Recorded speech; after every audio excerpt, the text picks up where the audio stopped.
Hey everybody, this is Nick Baldwin, and today I'm being joined by UFC flyweight contender Brandon Royval, who's coming off a big win over Rogerio Bontorin this past weekend at UFC Fight Night in Las Vegas. Brandon, how are you? I'm doing good. How about yourself? I'm doing very well. Thanks for taking the time. I appreciate it, and congratulations again on the big win. 4 days later, how do you feel about the performance? How do you feel about what happened over the weekend? I feel like it wasn't as close as it was.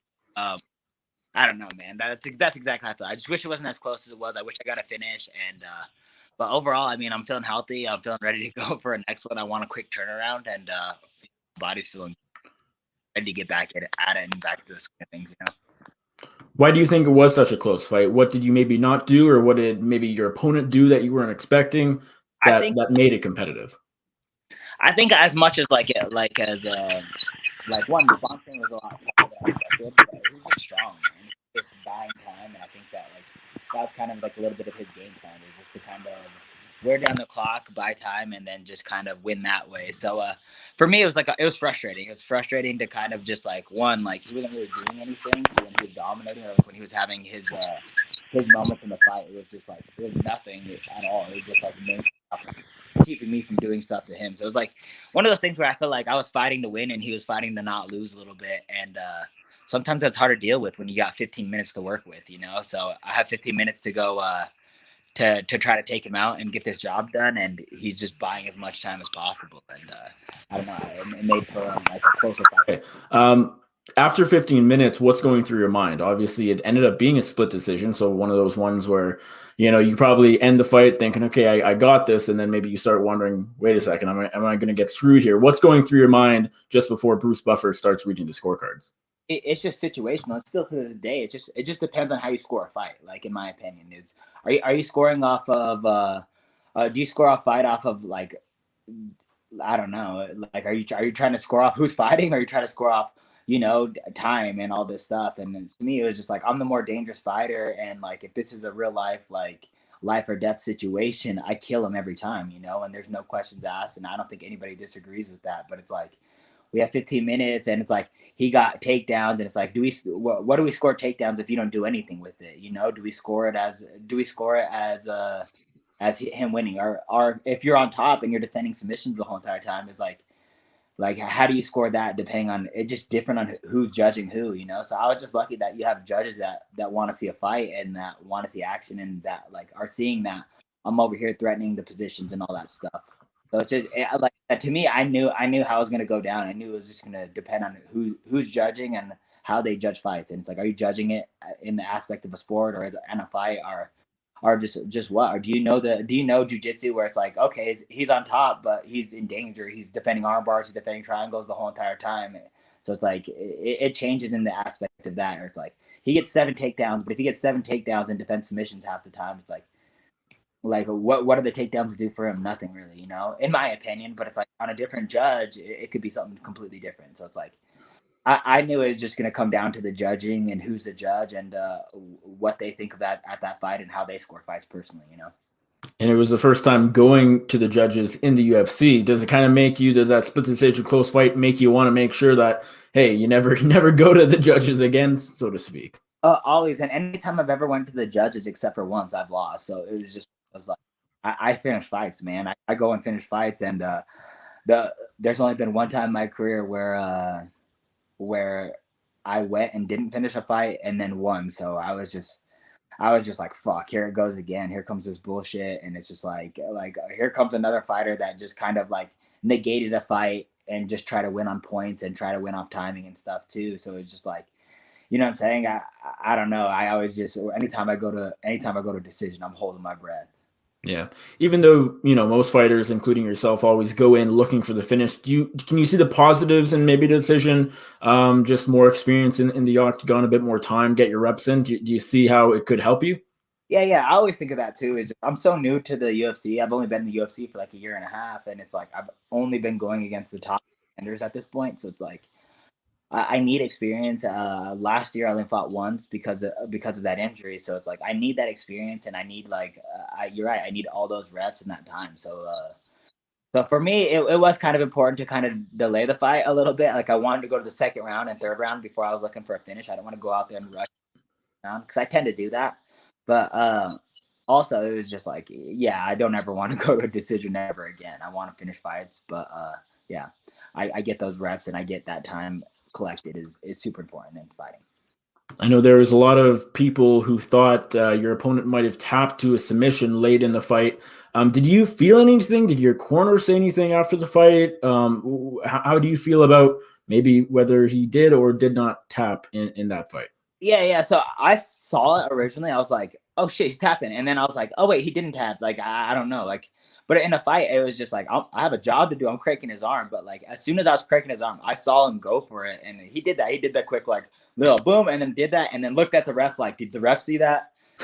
It was a definite, like, he tapped, regretted it, and then like looked to see if the ref was gonna call it afterwards. So it was definite tap, but it was like, I didn't let go of the armbar. So it was like, there, you know, the fight continues, and I don't let any of that play too much into like into my like emotional, or like I don't let it get into my head. It was just like, okay, whatever, we're still fighting. Maybe I like it was one of those things. I'm like, oh, he's tapping, and I'm like, oh wait, maybe not, and then I'm like, whatever, on to the next move. You know what I'm saying? So it was a very like short memory type of thing for me, but it was like when I got to my when I got to the corner, we're walking in the back room, I was like, I thought that fucker tapped, man. I was telling that to my cornerman, and they're like, I thought he tapped. And like, and then we have like a big WhatsApp group for our teammates, and then everybody on the team was saying, he tapped, and they're like, yeah, that everybody else saw it too, but where my cornermen were, they had their back to where his hands were and was, so they didn't see anything. But I was the only one convinced that he tapped in the back room. Like, I thought he tapped, but like, I don't know, whatever. I'm seeing shit, you know? So I was going to ask you, but it seems like you kind of answered it. You only sort of decided or determined that he did tap after the fact, like once you were in the back or watching the fight over again. Like in the fight, you weren't sure. I really saw it because I was going for the armbar, and I was like, okay. Oh, and I'm like, wait, was it a tap? And I was still going for the armbar, so I was just like, okay, well, I got to fucking finish this now, you know? So I thought he tapped, and then I went back and looked at the video, and I'm like, oh, that's a definite Brazilian tap of like a quick pull, and then look at the ref and let go kind of thing. But it was like, what I think was more going on through his head is I caught him in a tight armbar. It got tight right away, and then right when he went to go tap, it started to loosen up, and he just regretted it immediately. But he got away with it, and you know, I never stopped cranking on his arm, so it's like I'm not too sad about it either. You know, I got Yeah. Well, you probably would have been more upset if you lost a split decision. Yeah, for sure. For sure. I'd be fucking up in arms about it, I bet. Whatever. It's just like, in a sense, I won twice almost. So it was like, whatever.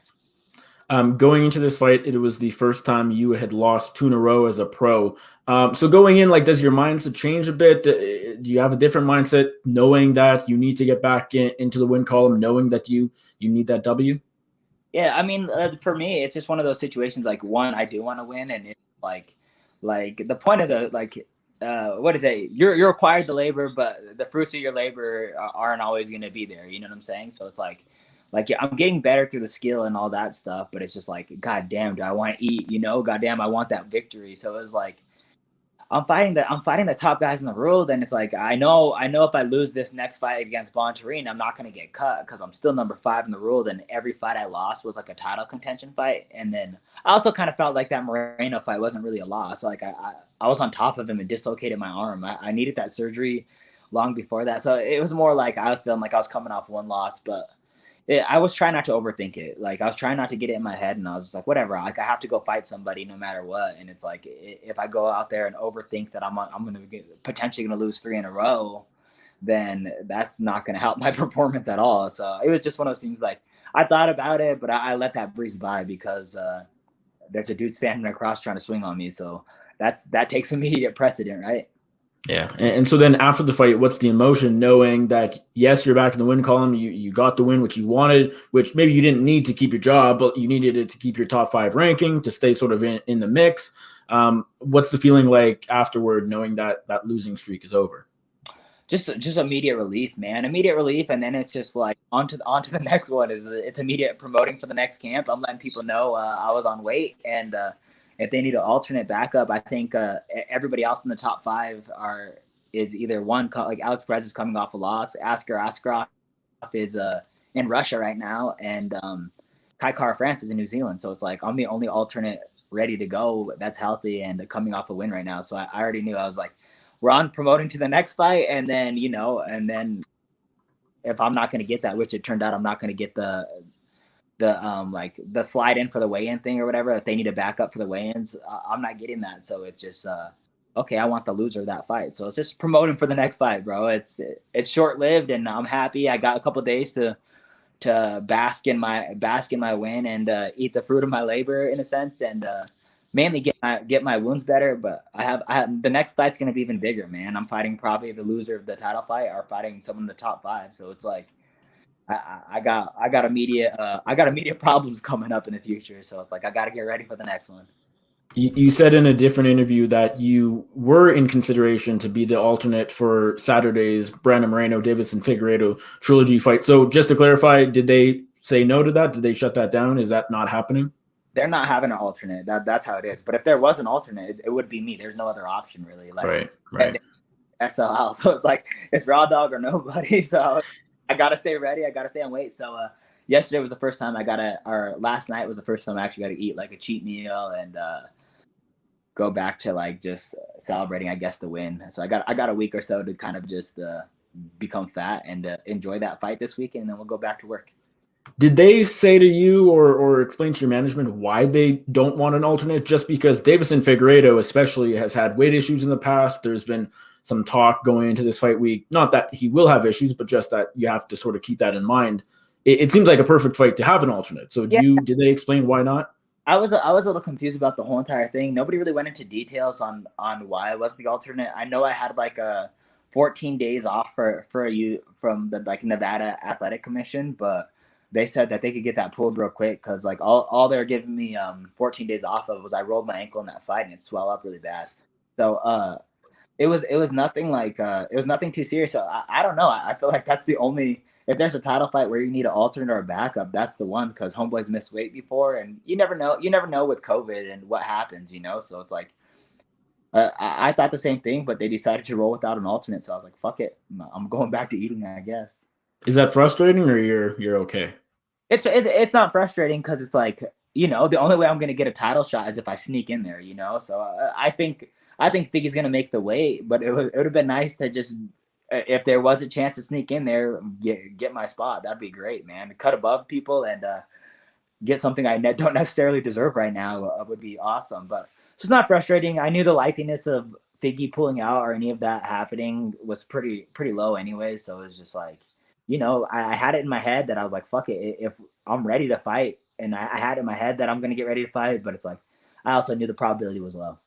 Yeah. By the way, the ankle is okay now? Yeah, I mean, the ankle's pretty purple and swollen still. Okay.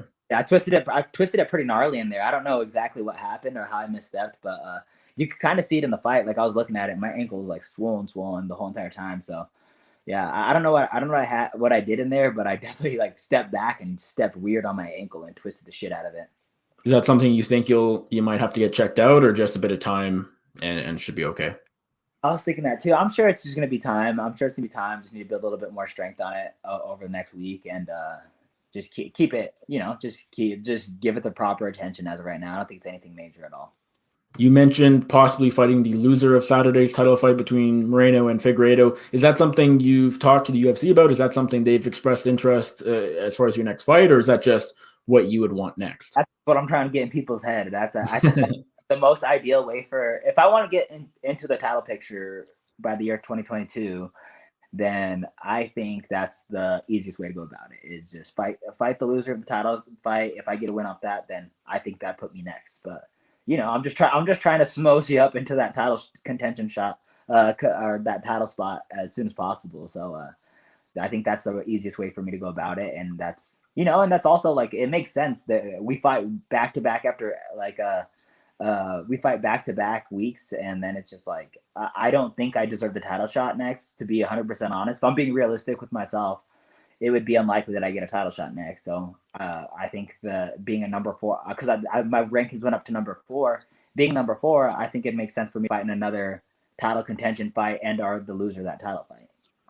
Not to sort of put a kibosh on that potential fight, because I think it makes sense, but if Figueiredo loses, do you think there's a chance he could go up to bantamweight? Oh, I know. That's what my coach said. Or if there's a tie, like if there's another draw or something like that. Or that too. Yeah, that would suck. Yeah, I was thinking all of that, but I don't know, man. I'm not sure. I bet you any money. Like, what is he gonna do? Go out there and fight Corey Sandhagen and fucking Peter Yan? Those guys are beasts. It's like, I assume he'd stay down here and just try to get that title back, and but I'm not 100% positive. Yeah. So the flyweight division and the top of it is quite interesting right now, with obviously Moreno and Figgy fighting on Saturday. Askar Askarov is right there. He's fighting Kai Kara France, who you have a win over. So that kind of makes things interesting as well. How do you see things shaping up? Like after this weekend, after we have a champ, either Moreno or Figueiredo, do you think the winner between Askarov and Kara France gets it next? Do you think you can sort of slide in with a win over the loser of the title fight? How do you think? How do you see things sort of unfolding over the next 12 months? Yeah. So it's interesting because Pantoja's in the mix too, and I don't know what injuries like from the fight or whatever, like how far he's out or when he's coming back.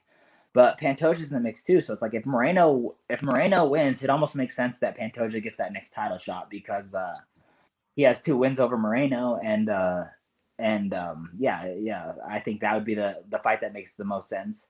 But if Figgy wins, then it's like I think it probably come down to either Pantoja or the winner of Kai Kara France and Askar Askarov. So it's just I think it just shapes up on depending on who wins and what happens and all the above. If Pantoja is healthy enough to come back, and then depending on what the fuck they do to each other in that fight and how long their suspensions are up after that is like I don't know. It'll play a pivotal role in that, right? Yeah, it seems like there's a couple different guys that sort of could be that next guy in line, depending how things go, depending, as you said, injuries and all that. And that, by the way, that Kara France win is looking quite good as we, progress through the year. And then the more times he wins, obviously Cody Garbrandt, that was a huge win. That win from 2020 is looking pretty decent on your record right now. Yeah, that win. I've been injured for like pretty much up until I had like 6 months off for that injury, and I kept going up through the rankings because Kai Kara France kept doing amazing. I was like, bro, like I was happy for you root for anybody you go against anyways, but he's a cool guy and all the above. So it was like, and then like him beating Cody Garbrandt, I think was like a super inspiring moment for a lot of flyweights and all the above, where it was like, oh, that was fucking awesome. These guys can't drop down weight classes and just take over our division. And it's been proven time and time again. So it was really cool for him to do that. So I'm happy I got that win over him, and I'm happy that he's doing well because he keeps boosting my rankings up by his performances. So I appreciate it. And just to follow up quickly on sort of the Kara France Garbrandt fight, do you think it would have been a bad thing if Cody won? Bad for the division? Not bad for the division, but it would have been not good for my rankings in a sense. Sure. But I could have cut me. But for the division, I think Cody Garbrandt's a star, essentially. He has 1 million followers on Instagram. And as much as we like pretend that's nothing, like it's huge as far as his following goes. And the more pay-per-view buys we can get, the more eyes we can get in the flyweight division, the quicker we show what our actual skill level is, and that we are one of the top divisions in the UFC right now. We're one of the more skilled and all the above. And it's like, if we get more eyes and more people focused on it, then it's the quicker we can kind of prove that, And Brandon Moreno's doing a great job. I think Brandon Moreno became like a star a little bit in between the last year, but it's like Cody Garbrandt will help that too. Do you think Cody fights at 125 again? I'm not sure. I really have no clue. I saw him saying that he wants to fight Sean O'Malley. That'd be, I mean, I don't know if that's really a good idea, but I mean, I don't know. I want to see good things from him because, like, fucking, you don't like to see people fall from grace like that. At least I don't. It'd be cool to see him get a couple wins and come back, and then just not have a. I don't know. He had such a good performance against Dominic Cruz, and like that fight was one of my favorite fights to watch. And then like from there, I just don't like seeing that dude fall from grace like that. It kind of sucks, So it's like I hope to see him. Good things happen to him, honestly. Yeah. Last thing, as far as when you want to get back in there, I guess it sort of depends on that ankle. Hopefully that heals up pretty quickly. If you do get the loser of Saturday's fight, like when in an ideal world would you fight next? Just as soon as possible, at least by April. I want to fight by April, and fuck the ankle. I'm ready to fight this week if they call me, and I'll make that weight, and I'll be ready to go 5 rounds for sure. So it's like I'm always ready, but I think it's just I gotta wait for the other guys and when they're ready, and I think that'll probably be like around April or something of that. All right. Well, Brandon, congratulations again on the big win, and thanks so much for taking the time. I appreciate your time, EP Glass. Thank you guys for everything, and thank you, man. I appreciate you.